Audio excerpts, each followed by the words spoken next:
বন্যা পরিস্থিতির কথা মাথায় রেখে ক্ষয়ক্ষতি হওয়ার আগেই বিশেষ তৎপরতা প্রশাসনের। নদীর তীরবর্তী এলাকা ঘুরে দেখলেন প্রশাসনের আধিকারিকরা। যুদ্ধকালীন পরিস্থিতি সামলাতে আগেভাগে তৎপরতা বলে জানা গেছে। শুধু তাই নয়, লাগাতার বৃষ্টিতে ফুসছে ভাগীরথী নদীর জল। তারই প্রভাবে হঠাৎই ভাঙন শুরু হয়। বেশ কিছুটা অংশ বড়সড় ক্ষতির আগেই প্রাথমিকভাবে নদীর পার ভাঙন রোধের কাজ শুরু করে দেওয়া হলো।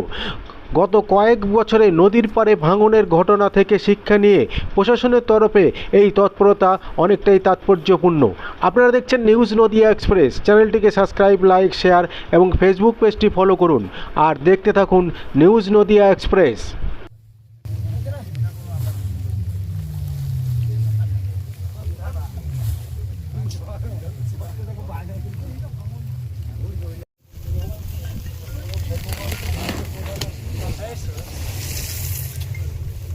আমি একটু পরে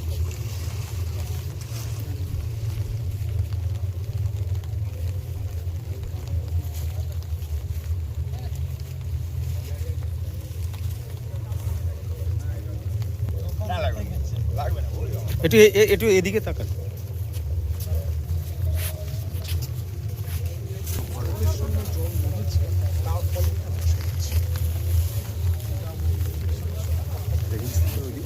সামনে আনফর্চুনেট নদীয়াতে ফার্স্ট টাইম হয়, কিন্তু মালদা মুর্শিদাবাদ অনেকবার হয়েছে। অ্যাকচুয়ালি গঙ্গার ভাঙনের ফলে এটা হয়েছে।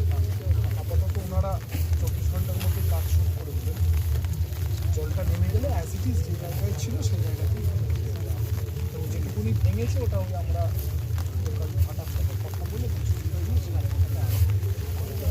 কিন্তু এটা গঙ্গার ভাঙন বেশি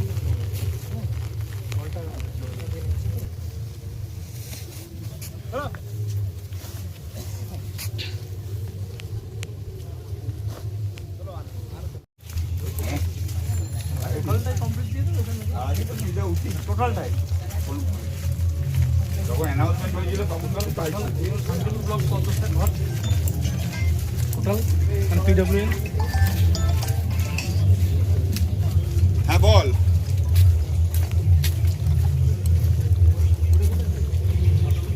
হ্যাঁ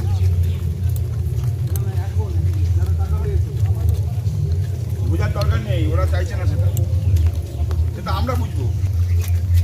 বললাম মানে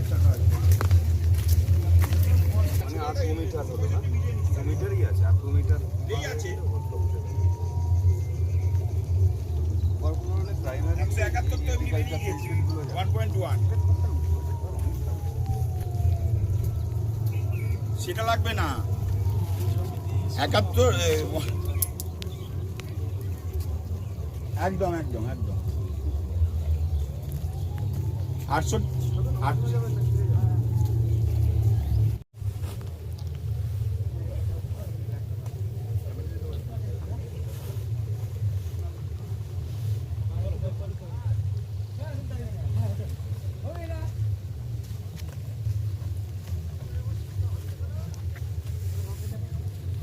বাইরেটা শুধু গাইড করছি যেন ইয়ে না না না না মামা তো মামা পাবো ওই বাইরেটা শুধু একটু ঘিরে না তারপরে কি হবে না।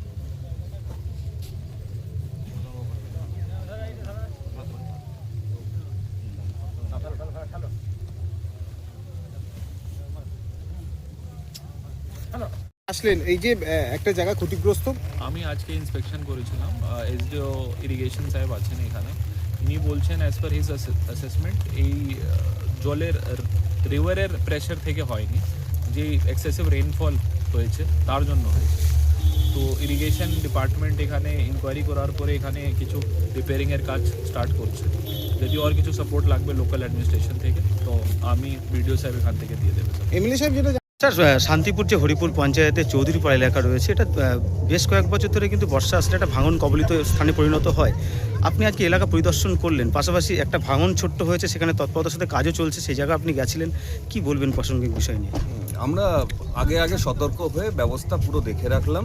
এখানকার মানুষজন যদি তেমনই হয় জল জমে গেলে কোথায় থাকবে, আমাদের ফ্লাড সেন্টার মাননীয় এসডিও সাহেবও ছিলেন, আমরা দেখলাম, সম্ভাবনাটা মাথায় রাখলাম, যে কোনো পরিস্থিতিতে পশ্চিমবঙ্গ সরকার ত্রাণ আর বাকি সমস্ত সাহায্য নিয়ে সাধারণ মানুষের সঙ্গে। তাহলে এটা কি আগেভাগেই তৎপরতা? একদম ঠিক।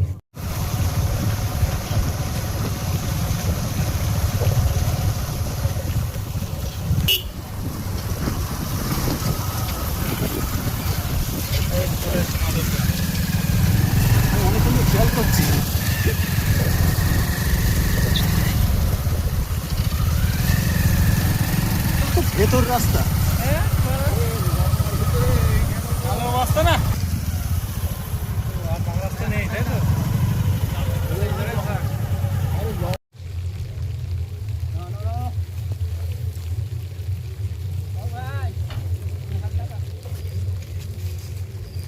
একটু ছাতিটা একটু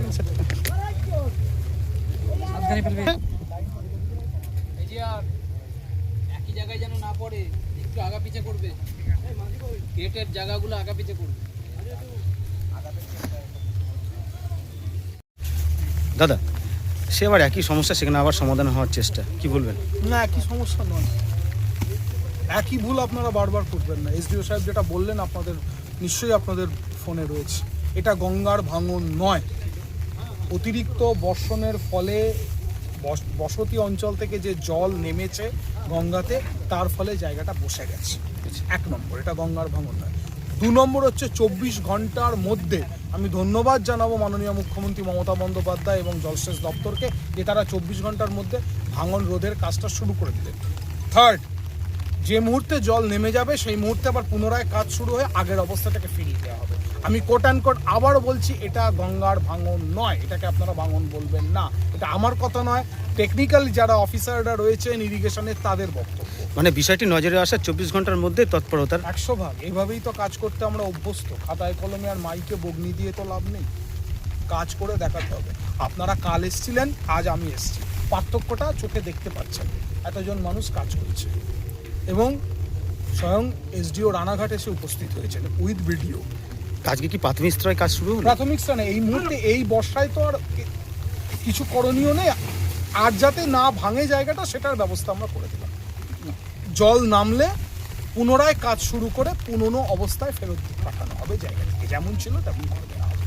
এর জন্য কি কোনো ব্যবস্থা আছে? বর্ষাকালে বৃষ্টি হলে তো জল তো নামবে, এবার সেই জায়গায় যদি ভাঙন হয় সেই আপনি আজকে মাননীয় সেচ মন্ত্রী মানস ভূঁইয়ার একটা বক্তব্য দেখেছেন তো, গতকাল তিনি বলেছেন প্রকৃতি এবং দিল্লি দুটোর মাঝখানে পশ্চিমবঙ্গ স্যান্ডউইচ হচ্ছে। সেই স্যান্ডউইচের মধ্যে পনিরের কাজ করছে নদিয়া, চিজের কাজ করছে বহরমপুর, ফ্রুটসের কাজ করছে মালদা, বাকিটা আপনি বুঝে নেন। আর পাটনার সম্মেলনটা তো আমি বলে দিচ্ছি, 1 টাকাও পাঠায়নি দিল্লি। ভাঙন সমস্যা সেন্ট্রালের সমস্যা, এটা নিশ্চয়ই জানেন আপনারা খুব ভালোভাবে, দীর্ঘদিন ধরে সাংবাদিকতা করছেন, তাহলে আর তো কিছু বলার নেই এর বাইরে। বরঞ্চ আমার মনে হয় সাংসদ খুব দুঃখজনক একটা কথা বলেছেন যে কাজ হওয়ার পর দিল্লির সরকারের টাকা এখানে চুরি করা হয়েছে। তো উনি একটা লিখিত পাঠান, তবুও তো বুঝবো যে দিল্লিতে একটা চিঠি গেল শান্তিপুরের সাংসদ, যিনি শান্তিপুর এরিয়ারও সাংসদ, তার থেকে, তাতেও আমি খুশি যে একটা চিঠি যাক অন্তত ভাঙন নিয়ে। অন্তত এইটা বলে দেবেন না যে হলদিয়া থেকে কাজ শুরু হয়েছে।